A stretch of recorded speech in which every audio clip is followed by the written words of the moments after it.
12 से इस वक्त की सबसे बड़ी खबर मिल रही है, जहां दिन दहाड़े पिस्टल की नोक पर लूट की वारदात हुई है। शराब के ठेके से 4.5 लाख रुपए लूट कर बदमाश फरार हो गए। कैशियर की आंखों में मिर्ची झोंक दी और इस वारदात को अंजाम दिया। सूचना मिलने पर पुलिस मौके पर पहुंची और अब इस पूरे मामले को लेकर के तफ्तीश की जा रही है। तो जैसे ही पुलिस को जानकारी मिली, पुलिस की टीम मौके पर पहुंची और अब पुलिस ने मौके से घटना को लेकर साक्ष्य भी इकट्ठा किए हैं। कैशियर की आंखों में मिर्ची झोंक करके वारदात को अंजाम दिया। लंका कॉलोनी के ठेके पर यह वारदात हुई है। इसके बाद की तस्वीरें आपकी टीवी स्क्रीन पर। 12 के इलाके से बड़ी खबर है, जहां दिन दहाड़े लूट से सनसनी फैल गई और बदमाश हथियारों के साथ यहां पर पहुंचे थे। 11 बजे के करीब की घटना ये है कि मुनीम जी साहब बना रहे थे। साहब बनाते बनाते हम लोग चालान जमा कराने भी भिजवा दिया। उसके बाद मुनीम जी अकेले रहे यहाँ पर। उसके बाद 2 अनजान व्यक्ति आए मिर्ची लेके, जैसे कि मुनीम जी ने बताया हमेशा, और उनके मुंह पे मिर्ची फेंक दी और फेंक के किसी पिस्टल का हथियार या नकली पिस्टल से सिर पे दे के 4-4.5 लाख रुपये केस था, उसको लेके सीधे बगल। और इसी बीच झुंझुनू से बड़ी खबर, जहां मलसीसर पहुंचे मुख्यमंत्री भजनलाल। कुंभाराम लिफ्ट कैनाल परियोजना के डैम का निरीक्षण करेंगे। मलसीसर में एक सभा को भी संबोधित करने का मुख्यमंत्री का कार्यक्रम है। मलसीसर पहुंचने पर हेलीपैड पर मुख्यमंत्री का अभिनंदन किया गया है। बड़ी खबर इस वक्त की, सीएम शेखावाटी के दौरे पर और इसी दौरान झुंझुनू के मलसीसर पहुंच चुके हैं मुख्यमंत्री भजनलाल। मलसीसर में कुंभाराम लिफ्ट परियोजना को लेकर के सीएम यहां पर पहुंचे हैं। कुंभाराम लिफ्ट कैनाल परियोजना के डैम का निरीक्षण यहां करेंगे सीएम, और इस दौरान एक जनसभा को भी मलसीसर में संबोधित करने का कार्यक्रम है। इससे पहले सीएम के यहां पर पहुंचने पर हेलीपैड पर मुख्यमंत्री भजनलाल का जोरदार अभिनंदन किया गया, स्वागत किया गया। मलसीसर में शेखावाटी में लगातार सीएम का दौरा, और पहले सीकर, उसके बाद लगातार शेखावाटी के अलग अलग इलाकों में मुख्यमंत्री पहुंच रहे हैं।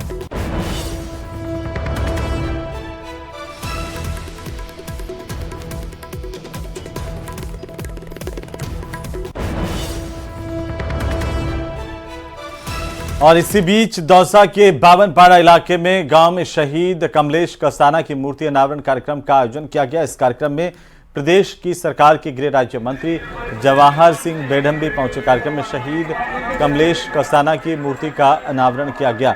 इस दौरान शहीद कमलेश कसाना की मां और पत्नी मंच पर फूट फूट कर रोने लगे। आपको बता दें कि गृह राज्य मंत्री जवाहर सिंह बेढम ने शहीद की मूर्ति का अनावरण करके पुष्प चक्र अर्पित कर उन्हें नमन किया, तो पूरा का पूरा माहौल भावुक हो गया।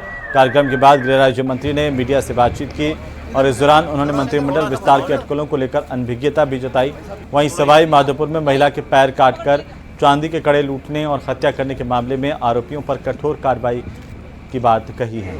भाई कमलेश सिंह जी कसाना के यूनिट से आए हैं, आप भी आए, आपका भी हमारे मंत्री जी और सबके ओर से देश के शहीदों को नमन करते हुए मैं इतना ही कहना चाहूँगा,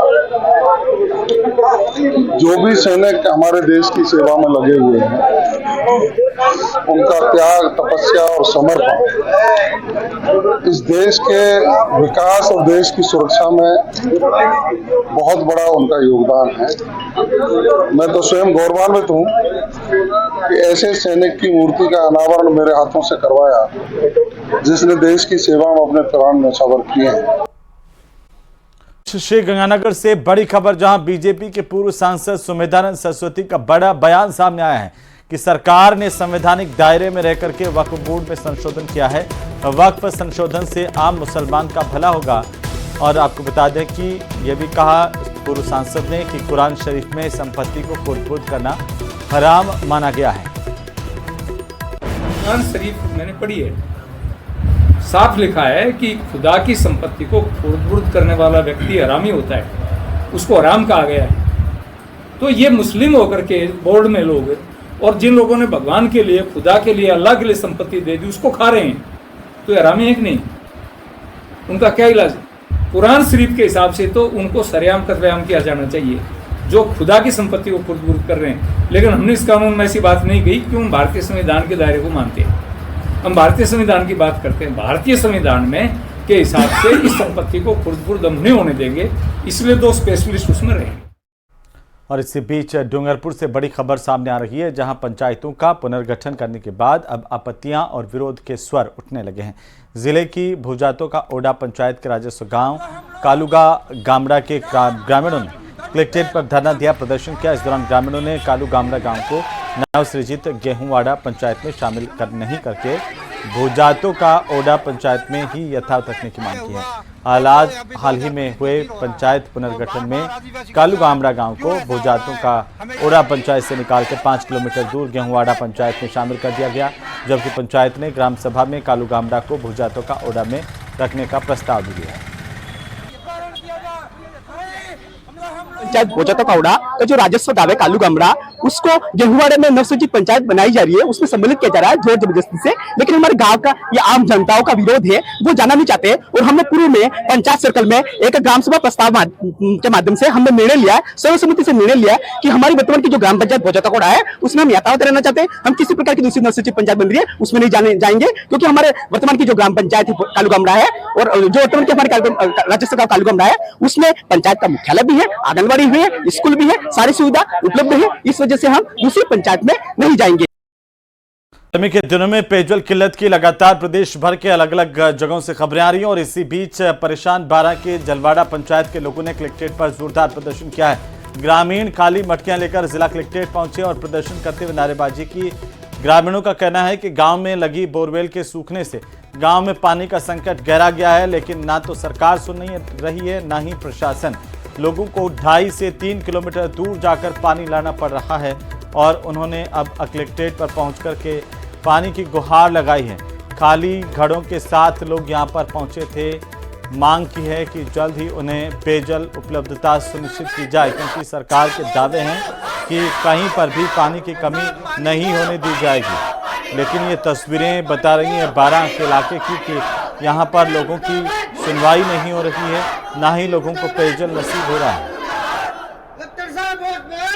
पानी की समस्या है बहुत ज़्यादा, जिसमें यह अभी जो फरवरी अप्रैल मई जून 3 महीने में तो भारी परेशानी आ जाती है। और ये समस्या बाहर से नहीं है, कम से कम ये जब से ये बसे होंगे ना, जब से इन लोगों की परेशानी है।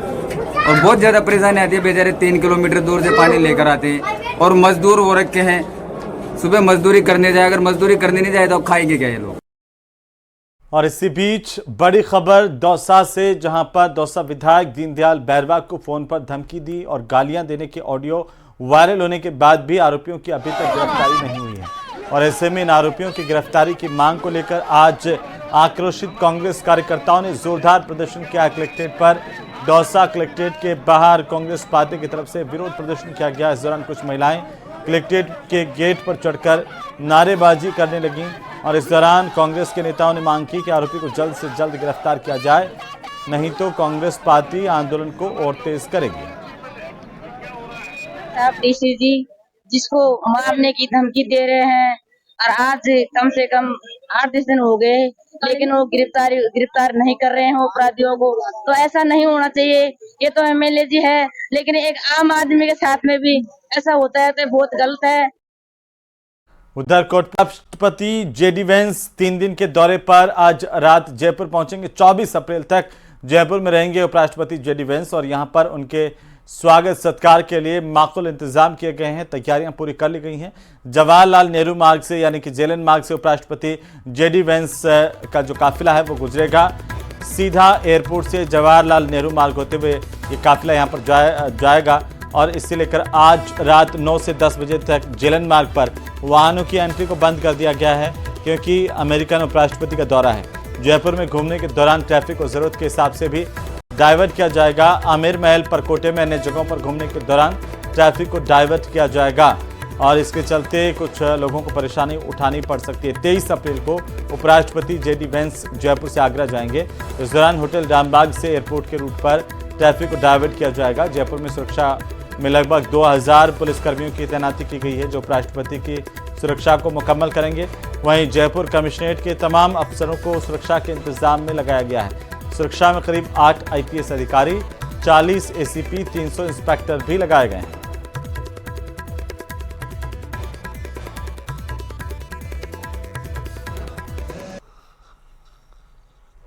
अमेरिकी उपराष्ट्रपति JD वेंस 3 दिन के लिए जयपुर दौरे पर हैं। वेंस की जयपुर विजिट को देखते हुए तैयारियां तेज हो चुकी हैं। वेंस का यहां पर राजस्थानी परंपरा से स्वागत किया जाएगा। वे यहां पर कई ऐतिहासिक स्थलों का दौरा भी करेंगे।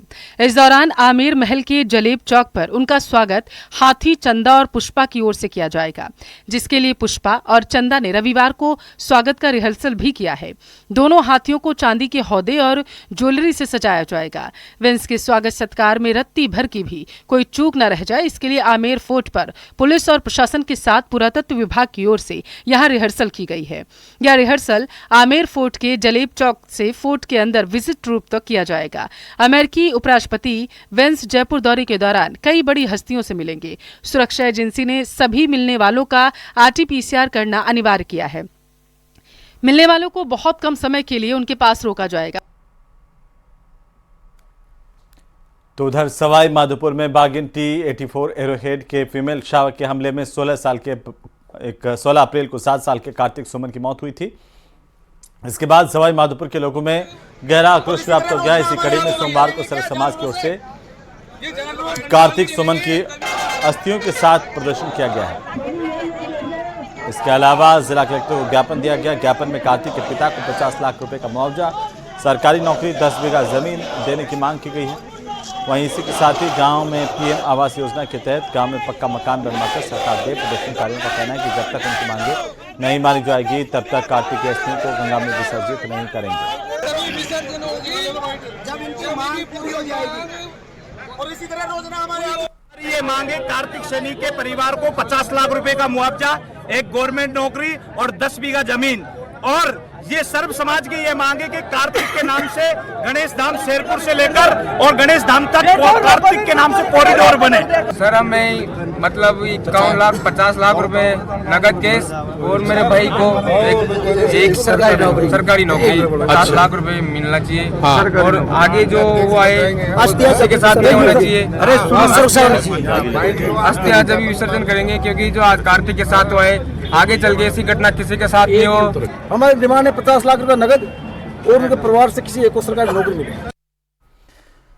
दौसा के लालसोट नगर परिषद बोर्ड की विशेष बैठक सभापति पिंकी चतुर्वेदी की अध्यक्षता में हुई है। वहीं इस बैठक में सभी पार्षद आयुक्त नवरत्न शर्मा मौजूद रहे। जहां नगर परिषद कार्यालय के पास बेसकीमती जमीन के पट्टे एवं विवादित पट्टे मामले में चर्चा हुई, जो कि पूर्व अध्यक्ष दिनेश मिश्रा के नाम बने। इस पट्टों को लेकर चर्चा में सर्वसम्मति से सभी ने पट्टों को निरस्त करने का फैसला किया। आपको बता दें कि विवादित पट्टा पूर्व अध्यक्ष रक्षा मिश्रा ने अपने कार्यकाल में पति पूर्व चेयरमैन दिनेश मिश्रा के नाम किया था, जिसके विरोध में नगर परिषद कार्यालय के बाहर 77 दिन तक पार्षदों ने धरना दिया, प्रदर्शन किया था। सभापति पिंकी चतुर्वेदी के पति सोनू बिनोरी ने बताया कि तत्कालीन अध्यक्ष रक्षा मिश्रा ने फर्जी दस्तावेज तैयार कर अपने पति दिनेश मिश्रा के नाम सरकारी जमीन जो करोड़ों रुपए की है उसका पट्टा बना दिया था।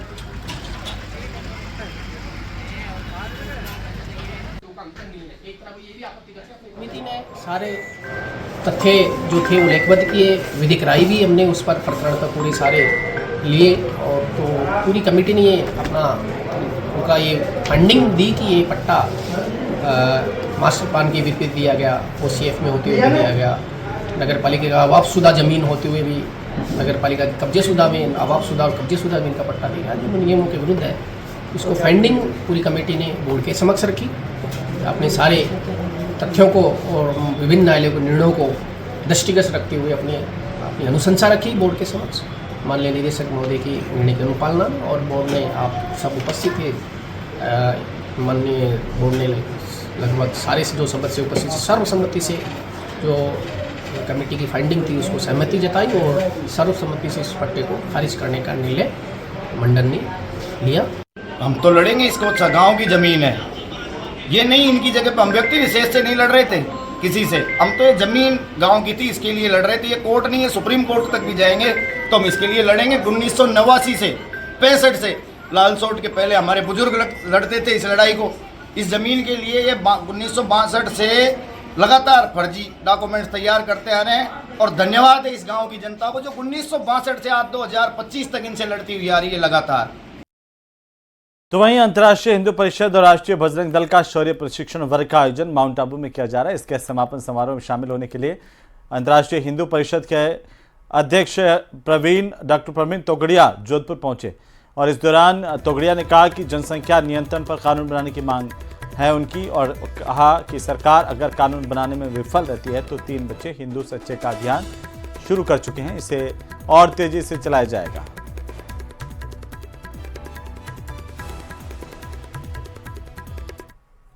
अंतर्राष्ट्रीय हिंदू परिषद, राष्ट्रीय बजरंग दल, राष्ट्रीय महिला परिषद ओजस्विनी, यह हमारे चारों संगठनों के हजारों कार्यकर्ता ने मिलकर इस बार कुंभ में 14 जगह पर भंडारा 24 घंटे 1.5 महीना और 1.25 करोड़ लोगों को खिलाने का हम 40 ट्रक चावल ले गए थे। चाय पिलाने के लिए 30,000 किलो चाय की पत्ती थी, 25,000 किलो नमक था और हमने 2 जगह पर 9 एकड़ में रहने की व्यवस्था, जिनमें हमारे पास 200 टेंट थे